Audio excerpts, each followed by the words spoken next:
2023 সালের 7 অক্টোবর শুরু হয় গাজায় একতরফা যুদ্ধ, ইসরায়েলের নির্বিচার ধ্বংসযজ্ঞ। তবে এই 15-16 মাসে ইসরায়েলের হামলায় বিপুল সংখ্যক ফিলিস্তিনি নিহত হয়েছেন।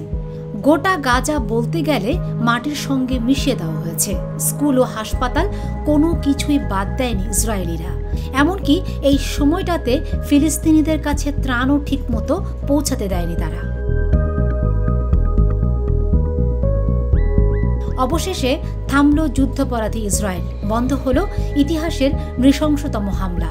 দীর্ঘ 15 মাস ধরে এক কথায় গাজায় মানবতাকে ধুলোয় মিশিয়ে দিয়েছে যুদ্ধবাজ নেতানিয়াহু। নিরীহ নারী শিশুকে হত্যা করে নিষ্ঠুরতার রেকর্ড গড়েছে কুখ্যাত এই ইহুদি জাতিটি।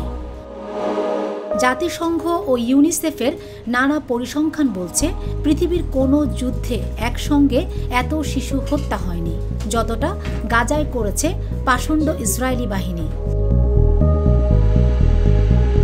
কাতার, মিশর, সৌদি আরবের উদ্যোগে সম্পন্ন হয়েছে ইসরায়েল ও হামাসের মধ্যে 42 দিনের যুদ্ধবিরতি চুক্তি। সে অনুযায়ী গত রবিবার 3 পণবন্দীকে মুক্তি দিয়েছে হামাস, যার মধ্য দিয়ে শুরু হয়েছে যুদ্ধবিরতি।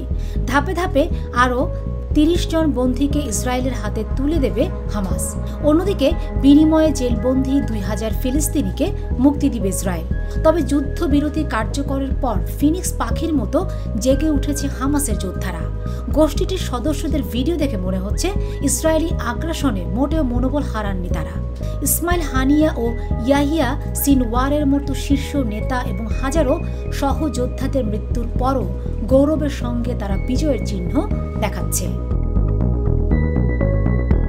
গত সপ্তাহে হামাস একইভাবে শক্তি প্রদর্শন করেছিল যখন তারা 3 জন ইসরায়েলি বন্দীকে মুক্তি দেয়। এবারও মুক্তির প্রক্রিয়ার স্থানটিতে হামাস সদস্যদের একটি বড় ব্যানারের উপর দাঁড়িয়ে থাকতে দেখা গেছে, যেখানে হিব্রু ভাষায় লেখা জায়ানবাদ জিততে পারে না। হামাস জানিয়েছে তারা গাজায় আটকে থাকা 4 জন ইসরায়েলি নারী সেনাকে মুক্তি দেবে। তবে এর বিনিময়ে ইসরায়েলকে 200 ফিলিস্তিনি বন্দীকে ছেড়ে দিতে হবে। যুদ্ধবিরতির প্রথম ধাপের দ্বিতীয় দফায় হামাস যে 4 ইসরায়েলি নারী সেনাকে মুক্তি দিল তারা হলেন লিরি আলবাগ, দানিয়েলা গিলবোয়া, কারিনা আরিয়েফ, নামা এবং নামা লেভি। আল জাজিরা জানিয়েছে ফিলিস্তিনের স্থানীয় সময় রবিবার 25 জানুয়ারি বেলা 11টার পরে রেড ক্রসের হাতে তাদের তুলে দেওয়া হয়।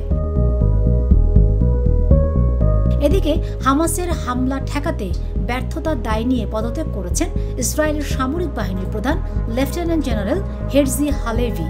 হালেভি বলেন, সামরিক বাহিনীর উল্লেখযোগ্য সাফল্যের সময় তিনি দায়িত্ব ছাড়ছেন, যদিও যুদ্ধে ইসরায়েলের সব লক্ষ্য অর্জিত হয়নি বলে তিনি স্বীকার করেছেন।